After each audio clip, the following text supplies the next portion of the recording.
iniciar, voy a apagar aquí un poquito más de luz para que ustedes vean que cuando nosotros hablamos de micología, estamos hablando de unas pequeñas estructuras que expulsan los hongos con un pequeño polvillo, porque me imagino que ustedes en sus casas han llegado a observar hongos, los hongos que le crecen a las naranjas, etc. Bueno, esas pequeñas estructuras se llaman conidios y muchas de ellas son liberadas. Aproximadamente 10.000 conidios son liberados por metros cúbicos, lo que significa que un adulto puede inhalar entre 12,5 metros cúbicos de conidio por día. ¿Qué significa eso? Que una persona, ¿verdad?, en 24 horas va a inhalar 125.000 conidios. Esos conidios que son liberados en el ambiente van a ingresar por vía inhalatoria y por supuesto van a evadir las primeras defensas que tenemos nosotros, que son los cilios, para posteriormente llegar hasta los alveolos pulmonares. Y aquí ven ustedes que un conidio mide aproximadamente de 2 a 10 micras, es decir, tiene el tamaño de un eritrocito, de un glóbulo rojo. El alveolo pulmonar mide 200 a 300 micras, lo que significa que solo un alveolo puede albergar hasta 20 conidios. Entonces todo eso lo hacemos nosotros de manera diaria, de manera continua, pero nuestro sistema inmunológico está capacitado para poder contrarrestar todos esos procesos de infección. Si es una persona inmunosuprimida, pues no ocurre lo que nosotros estamos viendo. Entonces, hoy vamos a hablar de las generalidades de hongos, que es la tercera unidad. Es relativamente corto, sin embargo, yo siento que para la cátedra de microbiología más bien el tiempo es muy corto porque ven todo seccionado. Sin embargo, aquí vamos a hablar un poquito acerca de lo más general de esos microorganismos. Mi nombre es Andreina Duarte y estoy también dando clases en la cátedra de micología de la Escuela de Biología. Hasta el año pasado estuve aquí como docente, pero me cambié recientemente para la otra escuela. Entonces, todos esos honguitos ustedes los van a ver en una rama de la microbiología que se llama micología. Y la micología va a estudiar a los hongos, tanto macroscópicamente como lo que ustedes ven aquí, las setas, las características de Mario Bros, etc., de los champiñones, pero también van a estudiar aquellos hongos que son microscópicos, como las colillas que ustedes vieron que se liberaron y que solo pueden ser vistas a través de un microscopio, ¿sí? Y los hongos pertenecen al reino fúngico y a un subreino que se llama subreino vicario. Anteriormente se creía que eran plantas, pero ya sabemos que no, porque ellos no realizan un proceso de fotosíntesis, tampoco son protistas, pero sí pertenecen desde el año 1969 al reino fúngico. Y a lo mejor en la guía de la cátedra ustedes van a ver un reino fungi que tiene distintos filos, que son zigomicota, basiomicota, ascomicota, diptomicota y omicota para aquellos hongos que se consiguen en el agua, por ejemplo, pero eso ha cambiado, ¿ok? Porque aunque los hongos pertenecen al reino fungi, en esta ubicación de Deuteromicota se clasificaban a unos hongos que, por ejemplo, no hacía reproducción asexual. ¿Qué significa eso? Que ustedes pueden ver, por ejemplo, el honguito de champiñón, grandote y bonito, pero que probablemente él también hace algo microscópico muy chiquitico que el ojo humano no lo puede ver. Entonces ahí uno decía, tiene parte macroscópica, reproducción sexual, pero también tiene una parte microscópica que nosotros no podemos ver más allá del ojo, ¿sí? Pero hoy día sabemos que había hongos que nosotros sabíamos que microscópicamente tenían una característica, pero no sabíamos cómo se reproducían macroscópicamente, los desconocíamos y esos honguitos se clasificaron en este filo. Pero como han habido avances con la biología molecular, sabemos que aunque no hayan hecho ese tipo de reproducción sexual, ya están clasificados. Es decir, que si lo llegasen a hacer, ya se predice dónde va a estar ubicado. Entonces, este reino, ese filo, Deuteromicota, se eliminó. El cronista lo quitamos porque nosotros aquí no vamos a ver hongos que se encuentran en el agua, por ejemplo. Entonces, los Deuteromicotas se eliminaron y los Zegomicotas se eliminaron y quedaron estos dos filos. Esta es la actualidad de lo que ustedes van a ver. Que a lo mejor en la guía de la cátedra, no sé si está el capítulo que yo dejé el año pasado o sigue siendo el viejo, pero allí ya especifica que solo existen estos dos filos, ¿sí? quedando entonces basidomicota y ascomicota dentro de ese subreino que se llama Vicaria, que es donde van a estar ubicados la mayoría de microorganismos que afectan al humano. Pero hay una partecita que son el subreino mucoromicotina, que es donde van a encontrar al rhizomucus, al basidiobro, otros hongos ambientales que también tienen importancia aquí. Entonces, aunque es muy complejo, se lo resumí en esta lámina. El reino fungi va a agrupar aquellos organismos que son eucariotas, es decir, que tienen un núcleo, ¿verdad? Como nuestras células, muy similar, que son heterótrofos, es decir, producen sus propios alimentos o los consiguen a través de haciendo parasitismo o comensalismo. Ellos generalmente hacen absorción y las paredes celulares están compuestas principalmente por una sustancia llamada quitina. Y entonces ese reino fungi se clasifica en hongos basales, donde vamos a encontrar estos honguitos que son de importancia clínica también, pero son del ambiente. Y vamos a tener un subreino que es el subreino Vicaria, donde van a estar otros hongos que ustedes van a ver aquí. Aquí tenemos los hongos basales, donde está el reino Vicaria. Generalmente siempre van a ser hifas aceptadas, es decir, hifas, esto es una hifa, como una especie de palito que ustedes van a ver al microscopio, pero que cuando son aceptadas no debe tener sed. Y algo que diferencia a los hongos basales es que ellos no van a tener fase vicariótica, es decir, que no va a tener un elemento positivo y negativo para que se junten y se repliquen, ¿sí? Y no van a tener esto, que son cuerpos fructíferos. Entonces eso es lo que va a hacer la diferencia entre un hongo basal y el reino Vicaria, que el reino Vicaria sí debe tener una carga positiva y una carga negativa para él poder replicarse, hacer su reproducción sexual. Y a su vez, en ese reino Vicario ustedes van a encontrar los filos más importantes, que es ascomicota y basidiomicota. Ascomicota significa que son aquellos honguitos que van a tener una estructura denominada asca y en su interior van a tener estas pelotitas, por decirlo de alguna manera, que son ascoporas. Y cuando se habla de basidiomicota es porque tiene una especie de base, donde hay cargas positivas y negativas que se juntan y las van a tener aquí, en estos pequeños saquitos.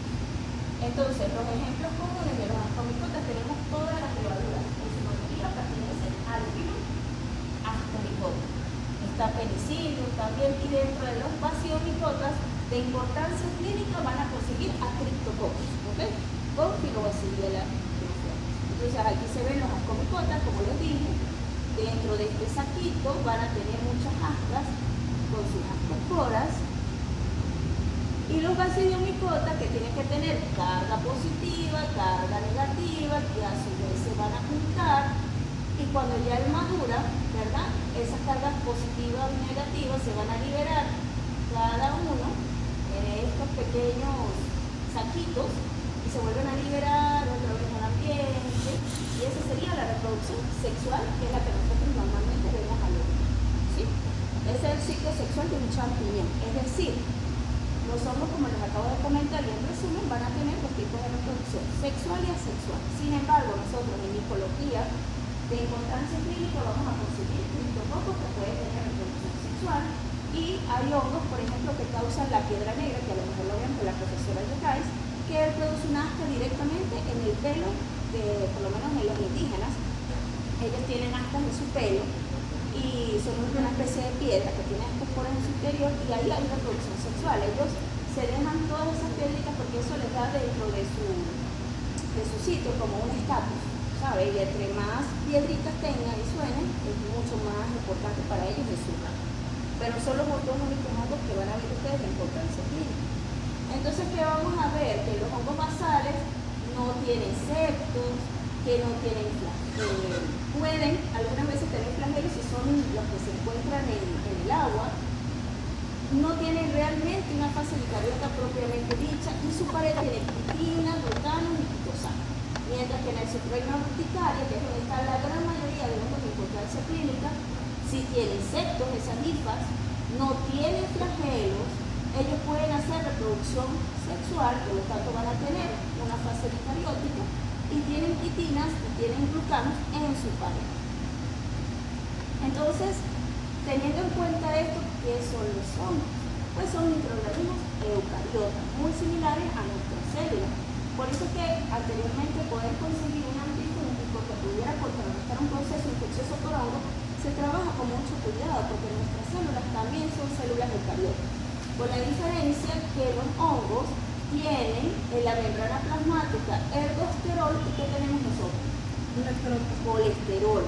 Entonces, los antifúngicos que se han creado es buscando atacar el ergosterol de la mayoría de los hongos que pudieran estar allí para destruirlo y con mucho cuidado para evitar no atacar nuestras células. Sin embargo, cada vez que se crea un antifúngico, muchos de ellos pueden ser nefrotóxicos y de alguna u otra manera hay que tener mucho cuidado antes de tratar a un paciente y si no estamos seguros que sea fúngico, mejor no darlo, porque pudiera causar una hepatitis medicamentosa, va a afectar mucho más la condición de los pacientes.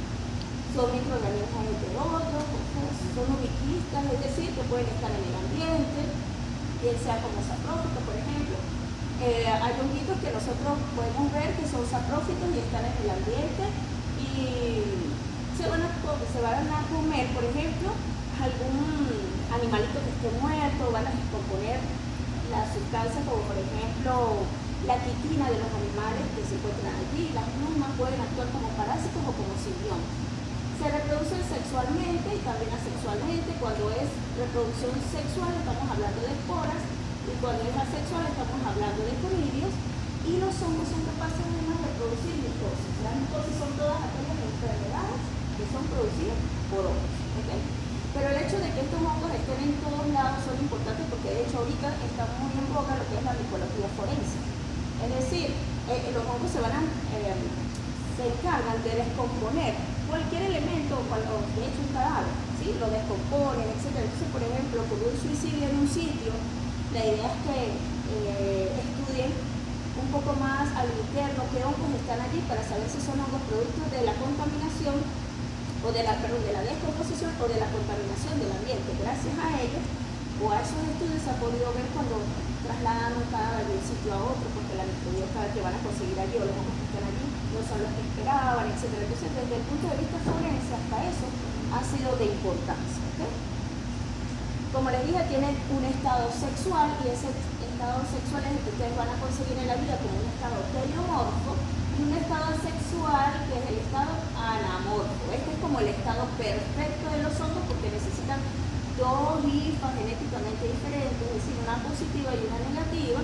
Y aunque yo les dije que no existían los cigomicetos, las estructuras que esos hongos producen sí se siguen llamando cigosporas. ¿Okay? Y van a tener una parte asexual, que es la que ustedes van a ver todo el tiempo en la mayoría de hongos. ¿Por qué? Porque un hongo para realizar este proceso de carga positiva y negativa lo va a hacer cuando él considere necesario y a veces se puede llevar hasta un año. En cambio, esta forma de reproducción es el que hacen todos los hongos y la hacen todos los días, continuamente, y le va a permitir a la especie mantenerse viable en un lapso de tiempo. Entonces, los hongos se pueden, en el caso de las levaduras, se pueden reproducir por gemación, por fisión, mientras que los mohos por fragmentación con artroponidia o aiclamidoponidia, que son estructuras de resistencia. ¿Okay? Entonces, mira cómo es la división, la fase asexual. Puede ser por fisión, donde una célula simplemente se va a dividir en dos células hijas en partes iguales. Mientras que la gemación es la que ustedes van a ver en las levaduras. Generalmente tenemos una célula, ella se va a dividir y va a salir con la misma carga genética que tiene la madre. Eso lo van a hacer las levaduras. Podemos ver esporulación, que lo hacen, por ejemplo, los mucorales, es decir, que tienen un saquito y dentro de ese saquito tienen un montón de conillas y cuando ellas se rompen son liberadas al ambiente. Y la fragmentación, que es lo que ustedes van a ver sobre todo aquí en la práctica, que se ve una hifa, ¿verdad? Y esa hifa puede fragmentar y cada vez que ella se fragmenta, esta hifa puede crecer y formar otra, ¿sí? Entonces esos son los procesos que ustedes van a ver.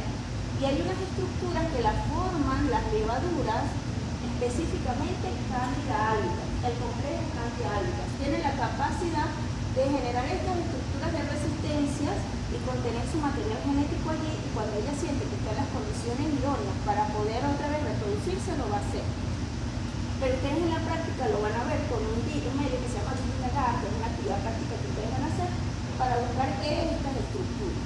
Si ustedes cultivan una levadura y les genera esto, ustedes saben automáticamente que estamos hablando de un género que se llama complejo calidades. ¿Sí? Desde el punto de la nomenclatura, tenemos divisiones, clases, orden, familia, hasta que llegamos, igual que las bacterias, con un género y especie, que es decir, un nombre y un apellido para cada uno de esos microorganismos. Las divisiones terminan en micota, como ascomicota. La división es el mismo que filo. Filo y división es lo mismo. Ascomicota, bacidomicota, por ejemplo, terminan aquí. La clase micete, bacidomicete, por ejemplo. El orden de los temporales, y así sucesivamente. Y algo importantísimo que se ha mantenido es la nomenclatura binomial del Linné, igualito que las bacterias. Es decir, que ustedes van a colocar el nombre, es decir, el género y el apellido del hongo en cursiva, ¿ok? Si van a escribir a mano, lo van a poner subrayándolo, pero ojo, no es pasando una línea completa, siempre tiene que haber una división, porque si no, desde el punto de vista taxonómico es incorrecto. Si ustedes trazan una línea completa, aspergillus está mal escrito, igual sucede con las bacterias. Ustedes incluso para publicación, si en algún momento quieren hacer investigación, saben que los tienen que separar o ponerlos en negrita. Y ustedes van a ver que las bacterias y los hongos siempre van a tener a veces un SP y un SPP. ¿Qué es SP? Significa una sola especie. Por ejemplo, tenemos Candida albicans, Candida dubliniensis, Candida paraxinopsis, Candida cruceis. Entonces son muchas cándidas, o sea, un género de cándida con muchísimas especies. Entonces, si yo no sé cuál es, yo voy a poner Candida SPP, ¿sí? Pero si yo ya tomé muestra de un paciente, yo aislé una levadura y yo ya la identifiqué y yo sé que esa cándida es de color verde, pero no me hace otro color, ni me produjo clamidoconías, pero yo no me atrevo a decir que ese sea el género, yo digo, está aisladita, solo me creció una sola cosa en la muestra de ese paciente, esa es Candida SPP, ¿sí? Así igualito con las bacterias. Esa es la diferencia entre un SP y un SPP, ¿sí? Entonces, sabemos que los hongos tienen un nombre único. Hoy día se sabía que hay Filobacillus algoformas porque hace fase sexual, y si hay fase asexual sería Cryptococcus. Bueno, hoy día se sabe que vamos a usar el término médico más usado, el más frecuente. Se está llevando que ya no se habla de un nombre para la reproducción asexual, un nombre para la reproducción sexual, sino que sea uno solo, ¿sí? A eso se refiere. Y que hoy día hay géneros monofiléticos, es decir, que antes, por ejemplo, habían algunas especies que estaban incluidas dentro del género Cándida y hoy día se sacaron de allí porque por biología molecular se supo que, no son exactamente iguales, ellas tienen que ir a otro género. Y eso ha pasado, por ejemplo, a Candidocima o, por ejemplo, Candida auris, no sé si la han escuchado, que estuvo causando muchos brotes de muerte en un paciente. Bueno, Candida auris ya no, ahora no es Candida auris, ahora es Candidocima auris. Y la Candida Guillermondi ahora es Ficia. ¿Okay? Entonces, ¿por qué? Porque por biología molecular vieron que no era, que la proteína levadura no era taxonómicamente exactamente igual a la otra, ¿sí? Y con los aspergillus suceden igual, porque los aspergillus hay muchos que uno ve en microscopio y les parece muy similar, pero realmente no sabemos la especie hasta que no hagamos las pruebas bioquímicas, y es como comparar, no sé, los ojos de un chino con un japonés, con un coreano, o sea, se parece mucho, pero aunque se parecen, no son. Tenemos la pared celular, y en la pared celular de los hongos ustedes van a ver que los hongos van a tener una sustancia, la más importante o la más común es la quitina. Entonces, por ejemplo, esta es una levadura, ¿verdad? Y las levaduras, cuando están en nuestra piel, por ejemplo, imaginemos Candida albicans, que nosotros la tenemos como microbiota, y que alguna de nosotros como mujeres hemos tenido en algún momento una vulvovaginitis por Candida, ¿sí? Entonces, imaginemos que ella es una blastocolilla redondita, pero cuando ella va a hacer daño o va a pasar el tejido más profundo, ella se va a alargar y va a formar esta estructura, y entonces ahí ella va a reducir, por ejemplo, ella comúnmente el glutamo y la quitina es delgadita, pero cuando ella forma esta otra parte, mira cómo se engrosa, ¿sí? Porque eso es lo que le va a dar rigidez. O sea, lo más importante de la pared generalmente va a ser la quitina, beta-glucano. Los hongos pueden estar en el ambiente de distintas maneras, lo podemos conseguir. Existe forma saprófita, que es la forma como los hongos se encuentran en la naturaleza, es decir, a una temperatura entre 25 y 28 grados Celsius. Y pueden conseguirse en medio pobre como un hongo filamentoso. ¿Okay? Pero también lo podemos conseguir en fase parasitaria, que es cuando el hongo llega al humano. Y allí es como lo vamos a ver en el huésped, como un parásito, es para parasitarlo. Podemos ver que en su mayoría él ya va a dejar de ser una hifa, o sea, esa cadenita que se articula, y se convierte en una blastoconida, que puede formar hifa o pseudohifa cuando está a temperatura de 37 grados Celsius. Y cuando nos hablan de hongos levaduriformes son aquellos honguitos que si yo tomo una muestra a un paciente y le crece un hongo y yo lo cultivo a temperatura ambiente, es decir, a 28 grados en una estufa, y lo agarro y lo cultivo también a 37 grados y lo conservo allí, aunque le cambie la temperatura siempre va a ser levadura. No es que va a ser un filamento y por el otro lado levadura, sino se mantiene levadura siempre. Esos son hongos levaduras. La membrana citoplasmática está compuesta por fosfolípidos, carbohidratos y proteínas, y dentro de los fosfolípidos el más importante es el ergosterol, que fue el que comenté hace rato, y su función es regular el paso de la sustancia, permite mayor permeabilidad, pero de cierta forma selectiva, y posee enzimas de la cadena respiratoria. Y aquí, como para que lo vean un poquito mejor, ustedes van a ver esto que está aquí, esto se llama micelio, ¿sí? Es decir, son como unas motitas de algodón, son esos motitos que ustedes van a ver peluditos. Entonces, cuando vemos que es peludito, estamos hablando de un moho, ¿sí? Que sería el micelio, el cuerpo del hongo, que es la unión de muchas hifas. Esto es una hifa, ¿ves? Esto es una hifa, va larga, se ramificó aquí, tiene secos, aquí hay uno, aquí hay otro, es decir, como donde ellas se pueden desarticular, y el conjunto de hifas, esto es microscópicamente, lo que yo voy a ver microscópico, forman un micelio. Es decir, si yo tengo un peludito y tomo muestra de este peludito y lo veo al microscopio, me voy a conseguir con esto que ustedes ven acá. Eso es un moho, ¿sí? Pero si yo les hablo, esos mohitos pueden tener una hifa, pero que no tiene división. Y eso se llama hifas sensu o aceptadas. Pero cuando tienen divisiones, son como palitos, y ustedes la van aquí, y eso se llama hifa sectada o caducada.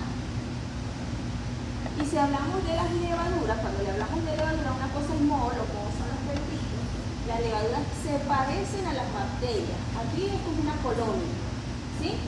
Se parecen a las bacterias, pero son más cremositas.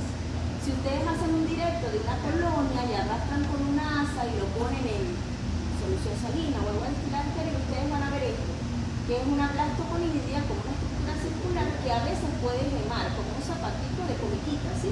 Tiene una célula madre, una célula hija, porque ellas hacen gemaciones, ¿se acuerdan? Como les comenté al principio.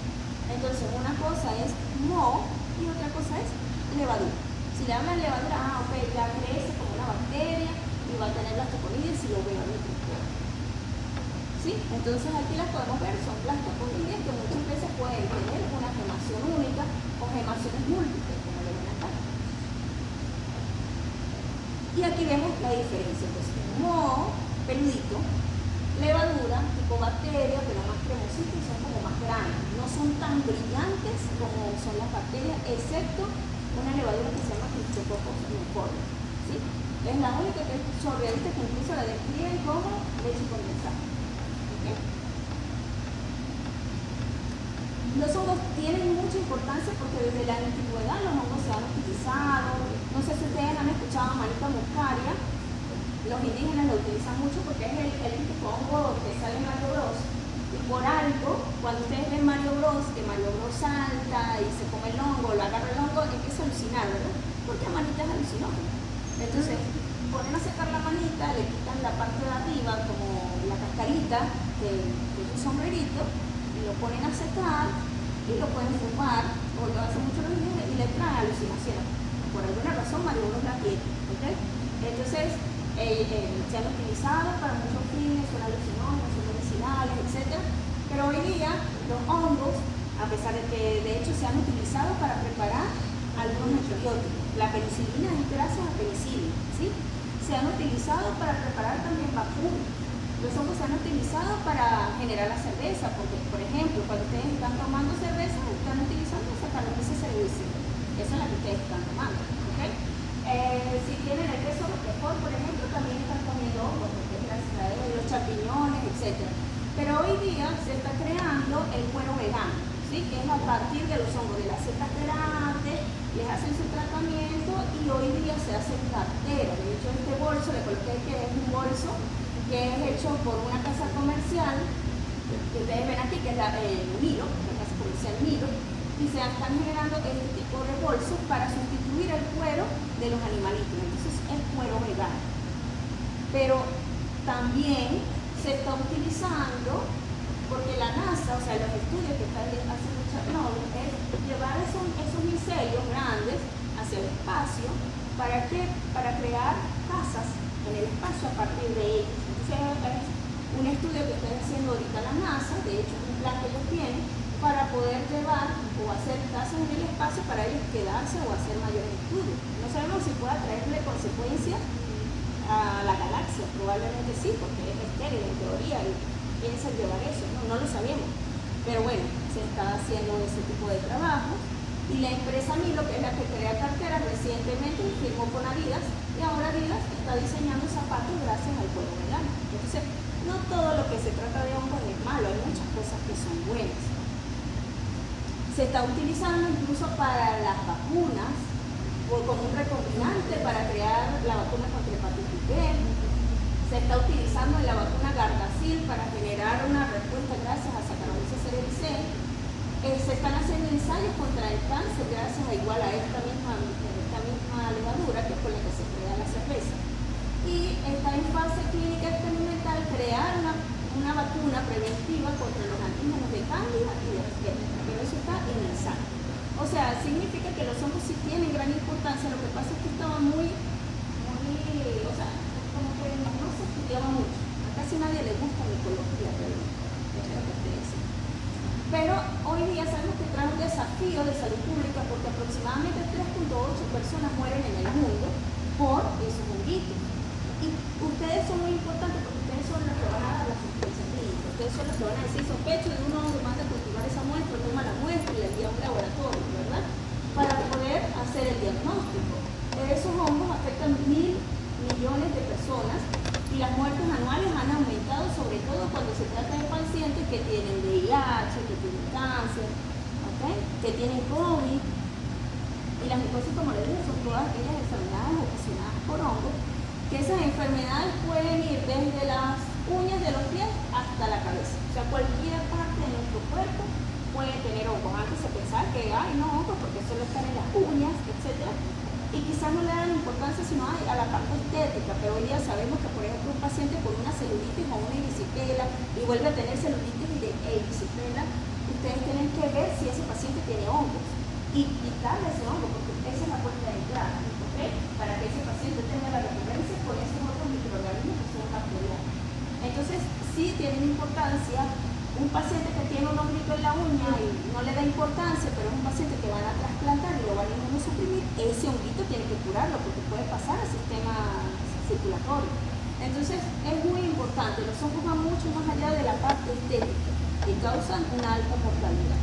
¿Cómo ingresan esos hongos? Por vía inhalatoria, pero también pueden entrar por contacto sexual, por contacto sexual, por contacto animal. Ahorita todo el mundo tiene una mascotita en su casa, tienen los gatitos, tienen los perritos están muy bonitos y todo, pero los perritos no deberían de estar en la misma cama donde usted duerme. ¿Por qué? Porque ellos tienen ellos tienen en su pelaje un honguito que se llama microbiota, que ya lo van a ver con la doctora Yucais, y es microbiota. Y si ustedes tienen un niño en casa, por ejemplo, y el niño también tiene mucho contacto, puede desarrollar una tinea capitis o una tinea en el cuerpo ocasionada por esos animalitos, ¿sí? Que no tienen la culpa, pero que sabemos que lo pueden ocasionar, ¿okay? También otra puerta de entrada es a través del traumatismo, porque los hongos están en el ambiente. Entonces, si hay un traumatismo con una espina, por ejemplo, y entra mucho más allá de la primera etapa, se instaura allí y va a desarrollar otro tipo de enfermedad. Y aunque dije contacto sexual, por cierto, y ahorita están hablando de que hay una tinea o una enfermedad de la piel, por ejemplo, que es de homosexuales y que de infección de transmisión sexual, que la sacó la OMS, pero está en veremos, porque igual no dicen si también ese paciente la tenía en las uñas de los pies, etcétera, porque los hongos realmente no se transmiten como infección de transmisión sexual. ¿Okay? Entonces pueden causar micosis superficiales cuando afectan piel, cabello y uña, que son las paneras o donde hay quitina. ¿Sí? Donde hay quitina, ellos van a estar ahí. Queratina, ellos van a estar allí. Y las más comunes son las tinas y quitinas. En las subcutáneas, por inoculación traumática, es decir, por espinas nervosas, si es un paciente que a lo mejor no es agricultor, pero es florista, pudiera tener un traumatismo. Sistémicas, porque pueden afectar hongos más, órganos más internos, entran por vía inhalatoria, si es un paciente inmunosuprimido, pero inhaló con ideas de ectoplasma capsulatum, puede desarrollar una ectoplasmosis. Hay pacientes que pueden desarrollar coccidioidomicosis o paracoccidioidomicosis, que la van a ir viendo más adelante. Y los oportunistas es cuando hay inmunosupresión y hay hongos como por ejemplo cándida, que está con nosotros en nuestra piel, nunca hacen nada, pero basta que usted se inmunosuprima para que ella cause daño. Por ejemplo, en algún momento ustedes han tenido estrés por sus estudios, etcétera, y se les rompe a los laditos, a lo mejor la boquita, eso son boqueras, ¿okay? Que son ocasionadas por cándida. Simplemente se inmunosuprimieron y ella se exacerbó, ¿sí? Y en la vulvovaginitis también, porque a lo mejor no han tenido contacto sexual con nadie, pero cambió las pastillas anticonceptivas y entonces cándida empezó a generar prurito en la zona, o qué sé yo, se estresaron tanto y ella se exacerba. Entonces, eso significa que son hongos que no son patógenos, pero que si hay alguna inmunosupresión, ellos van a causar daño. Dentro de las micosis superficiales, aquí vemos, más o menos lo van a ver con la profesora Yopay, pero esto es un niño por contacto con un gatito y desarrolló estas pequeñas lesiones. Que si nosotros raspamos la muestra y la vemos al microscopio, vamos a ver esta estructura que se llama linfa, y ven ustedes que aquí hay un septo, que hay otro septo, bueno, aquí no se ve más, pero ven, está el palito, por decirlo de alguna manera. Cuando hay traumatismo por las espinas de rosa o por cactus o guasábara, como por ejemplo el Falcón y Zulia, que hay una vegetación xerófila fuerte, si hay traumatismo, ¿verdad? Cuando nosotros raspamos las lesiones de estos pacientes, podemos ver esta estructura que se llama células puriformes y la vamos a ver más adelante en una clase. Y esta es una micosis profunda. De hecho, el paciente ni siquiera podía abrir su boquita, no podía comer, etc. Y cuando se le hizo el raspadito, vimos una micosis profunda que, aunque él no es inmunosuprimido en el sentido de que no tenía VIH ni cáncer, pero si era un paciente mayor y el sistema inmunológico si no lo suprime, este hongo se mantiene latente cuando la persona es joven y 20 años después que ocasiona daño. Entonces, bueno, se le hizo un raspadito y vimos las estructuras fúngicas que ya después tendrán más adelante.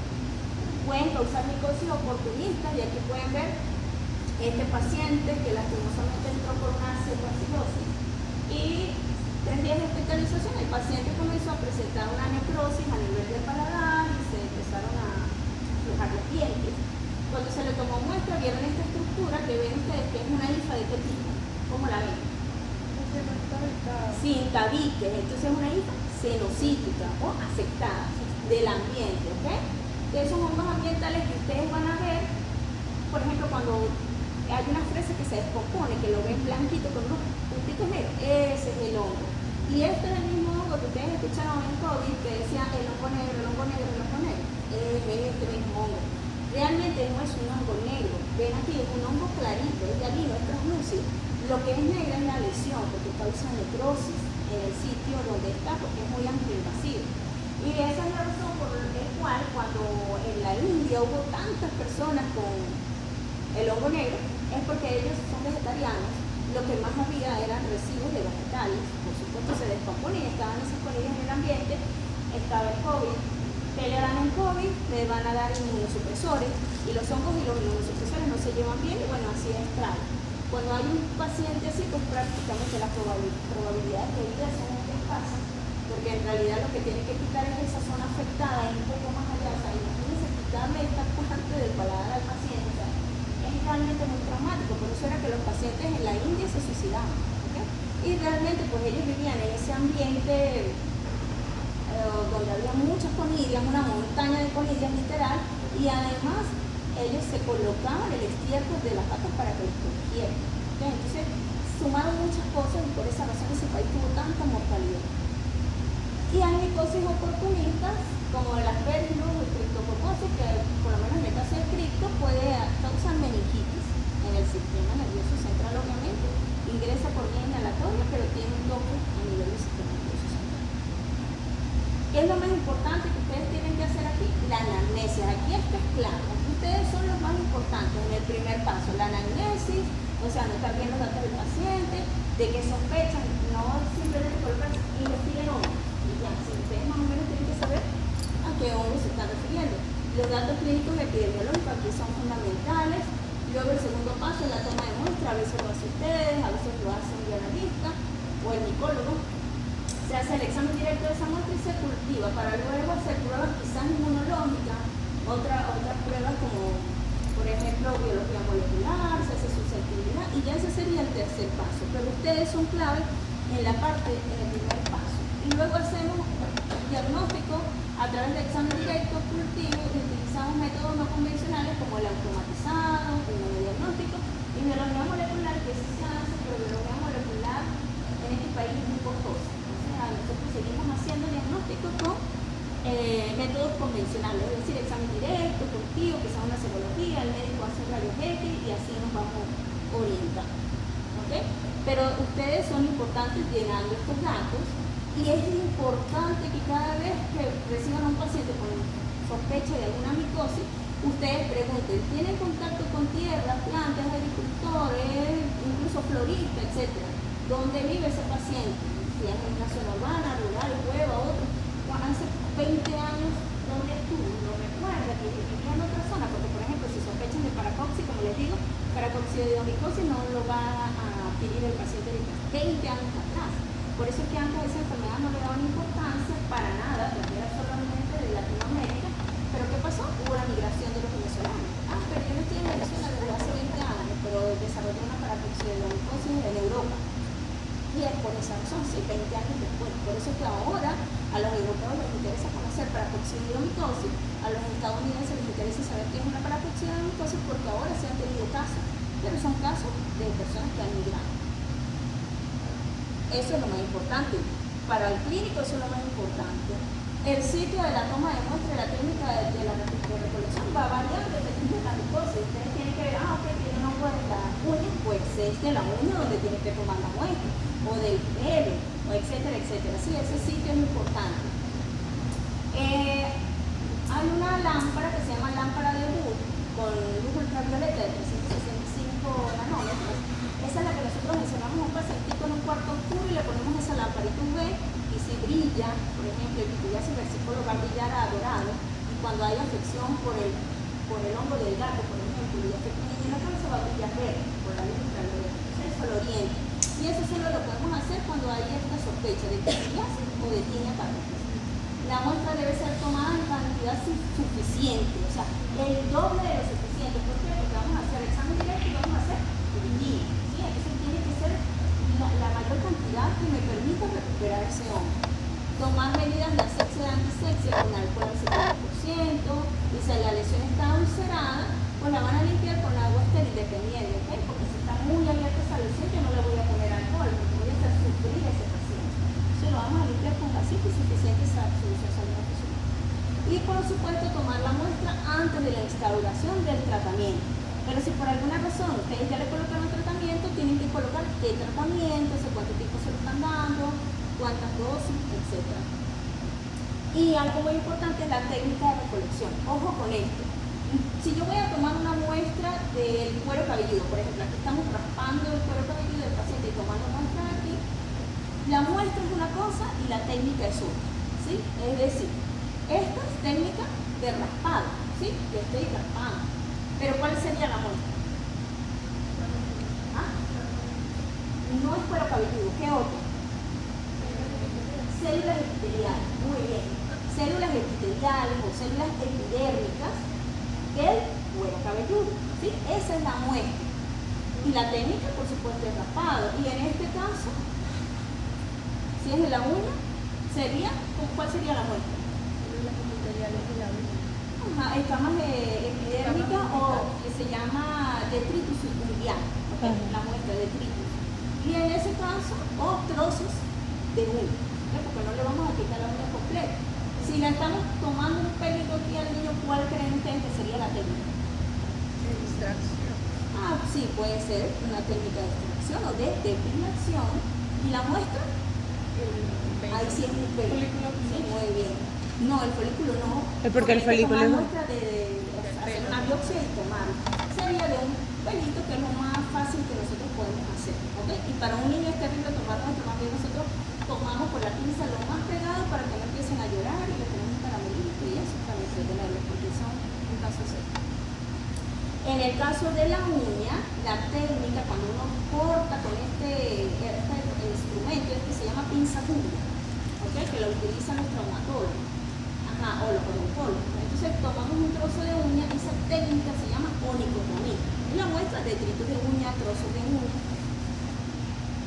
Aquí, esta es pitiriasis versicolor, los pacientes que van a la playa y de repente regresan de la playa y tienen unas máculas de color blanco y escamativas en la piel. Esa enfermedad se llama pitiriasis versicolor y es simplemente, no porque adquirió el hongo en la playa, simplemente esa persona es de piel grasa y el hongo es hipofílico y está como microbiota y aquí se exacerbó y cuando fue a la playa el hongo no dejó que la piel se bronceara y como no dejó que esa piel se bronceara es la que se va a ver blanca. Entonces por eso no es un hongo de playa. Pero para nosotros hacer diagnósticos, ¿qué hacemos? La técnica de los cocktails. Es decir, colocamos cinta pegante de esa transparente, lo colocamos aquí y luego la dejamos en la. Así es, la muestra, ya ustedes fueron hablando cómo se llama cada una de las muestras. Esta es técnica por aspiración cuando hay abscesos. Esta es una técnica que, por ejemplo, hay un nodulito aquí, con el bisturí se hace una pequeña incisión. Esta es por compresión, porque a lo mejor ya está abierto el nódulo y entonces lo que nosotros hacemos es presionar para sacar la muestra. Y la técnica sería biopsia por corte tangencial, puede ser con punch. En realidad esta sería la técnica, o sea, la biopsia es una técnica, la muestra sería el tejido o el líquido, ¿sí? ¿Qué podemos utilizar siempre? Todo lo que sea envases recolectores, generalmente en micología nosotros utilizamos para las superficiales recolector de orinas, recolector de heces, que son estériles. Si son muestras sanguíneas, por los tubos, sobre todo si es médula ósea, tiene que ser tapa morada para que no se vaya a coagular y puede hacerle las coloraciones necesarias. Culturet, siempre y cuando se piense en una vaginosis, pero de resto no aceptamos culturet, porque es una muestra tan escasa que no nos sirve. Las excepciones son candidiasis vulvovaginal y cuando el paciente tiene alguna afección ocular o óptica. Esa es la única razón, se puede recibir incluso hemocultivo. Por eso les resalté hisopos, no. O sea, los hisopos para micología no son convenientes. Hay excepciones. Las muestras deben enviarse al laboratorio antes de 2 horas. Si son biopsias con solución salina, el hormón solo lo vamos a dejar para coloración.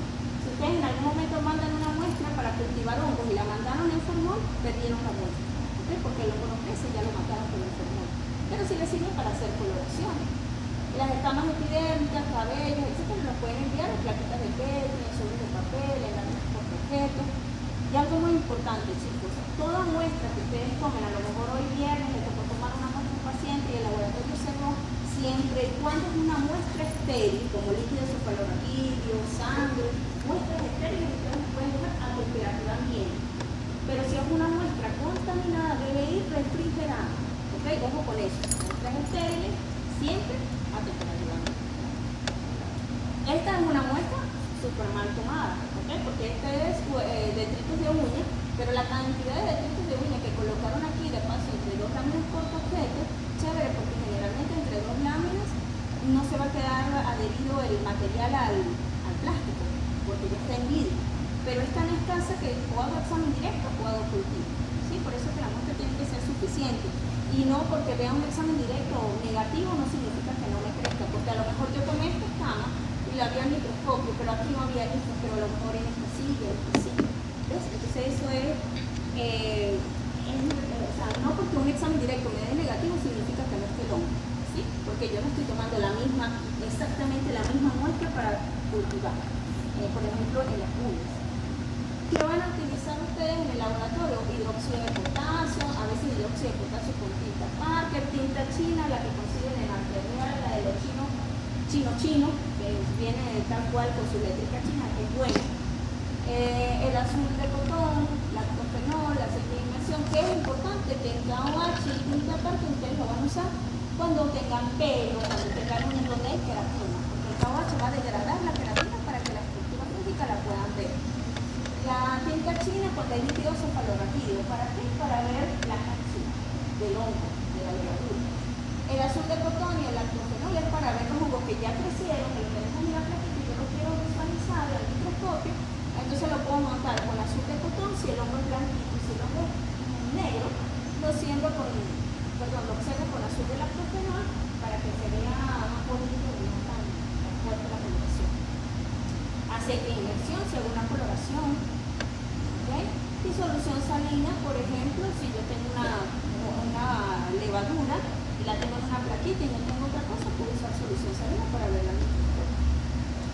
Cada hongo tiene una firma única bajo el microscopio. Puede tener cabezas vesifilares, puede tener formas de blastomanías multiformantes y siempre vamos a utilizar el azul de lactofenol como un colorante o como un líquido de montaje que es muy necesario.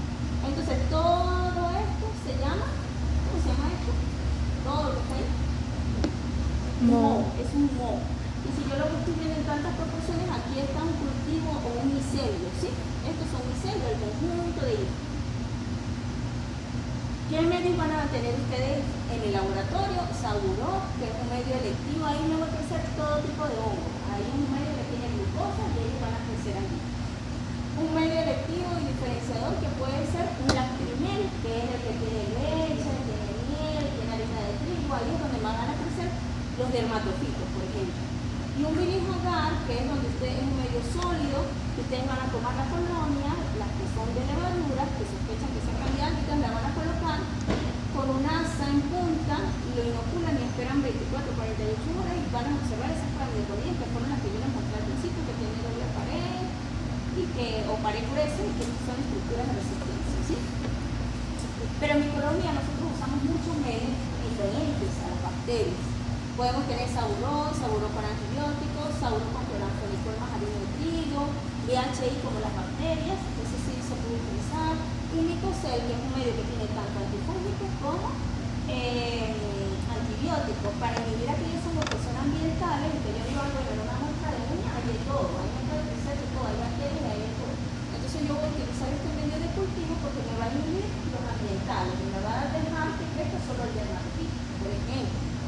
Y hay medios que se llaman cromogénicos, agar, papadestrosa y coquilagar, que son usados para las levaduras. Y ellos tienen unas sustancias cromógenas que si yo a veces agarro una levadura y la coloco allí, me puede dar colores, que si verde, que si morado, que si color azul. Y eso me orienta al medio, ¿sí? Aquí tenemos nuevamente la levadura y si lo vemos, tenemos una blastoconía. Esta es otra levadura, la que les digo que parece leche condensada o que le dicen, es una levadura que es cremosa y brillante. Y cuando nosotros la colocamos en tinta china, la tinta china no es un colorante, es una sustancia secundaria. Yo coloco una gota de líquido cefalorraquídeo del paciente, una gota de tinta china y lo mezclo y lo veo al microscopio, entonces la tinta china va a hacer que, o mejor dicho, la cápsula repele esa tinta china y se va a ver mucho más bonita. Y solo con esto yo le digo al médico, el paciente tiene una criptococosis y ya lo pueden comenzar a tratar, ¿sí? Y luego esperamos el cultivo, pero es súper facilito de realizar. Este es el medio lactrimel que te permite crecer los honguitos, pero hay hongos que pueden dar pigmento. Este es un pigmento rojo difusible en el medio, es decir, el moho, o sea, el pellito del hongo, es blanco, pero alrededor tiene un pigmento rojo. ¿Sí? Eso se llama pigmento difusible y lo hace tricófito rubro. El principal agente causal de onicomicosis o tinea pedis o pie de atleta. Y si lo vemos al microscopio, vamos a ver estas estructuras que son unas linfas con unas conidrias. Ustedes van a ver alrededor, yo ahí se los explicaré mejor. Este es el honguito que es bellísimo, bellísimo, me encanta, que es el que tiene los gatos y el perro. Si uno agarra el pelo del niño, toma la muestra, cultiva aquí, o una vez me llegó una paciente que tenía hongo, o sea, tenía este honguito, pero en los gemelos, y era porque ella utilizaba el perro como una almohada, y le colocaba los pies encima, las piernas encima, y bueno, desarrolló la tinea detrás de la pierna. Y bueno, ustedes cultivan las escamitas o cultivan el pelo del niño y va a crecer este hongo que es de color blanco, pero él tiene un pigmento difusible de color amarillo y crece de manera radiada, ¿ve? Como extendido en el medio. Ese se llama Microsporum canis, perdón. Si lo ven al microscopio se va a ver así, que parece una lanchita tailandesa. Y aquí tenemos el Paracoxidioide que crece como un coliflor blanquecino. Podemos ver las toponidias en forma de ruedita de timón, de barco, que ustedes van a ver más adelante. Este es el honguito que yo les digo que crece en las fresas, el que causa la micorrizosis, el que se asociaba con COVID, el hongo negro, que cuando ustedes ven cada puntico de esto, es ver esto, ¿sí? Y si esto lo acercamos más, vemos esto, una espora amplia, robosa, y en su interior un montón de colinas. A veces ellos tienen, ese mismo hongo puede tener como una especie de raíces que se llaman rizoides, y ese hongo ustedes también lo ven en el pan, o lo ven en el tomate, y ustedes a veces, bueno, las abuelitas cortan el tomate por la mitad y dejan lo bueno y lo otro lo botan, pues no, porque este honguito tiene rizoides y lo que no vimos al ojo se va a ir más allá. Y si es un paciente diabético, puede ser gaseosis, corre riesgo. Y lo mismo sucede con el pan, ¿ok? O sea, no deberíamos comer, por supuesto, ese tipo de alimentos. Además que tiene toxinas. En el caso de la micosis oportunista por atervirosis, este es el honguito, es súper bonito, es de color verde y hace unas pequeñas cabezas apertuladas, súper bonitas. No todo lo que es rojo significa que es pigmento difusible y que es un tricofitón rudo, porque este, por ejemplo, ven que no hay todo es rojo. No ven un honguito como tal blanco, sino es todo lo que es rojito. Y cuando lo vemos en el microscopio no es tricofitón rudo, es rojo. Por eso es que una persona que esté trabajando en un laboratorio y diga, porque este es rojo, es fulanito de tal, no, ustedes no se pueden quedar con eso, hay que hacer el directo.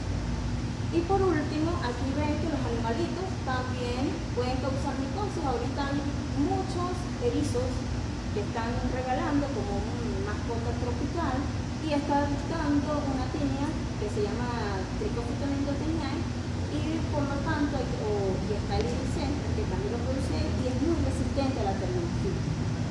¿Okay? Y para concluir, en el laboratorio de micología no solo vemos formas, vemos la arquitectura de la vida y la clave para la recuperación del pasado.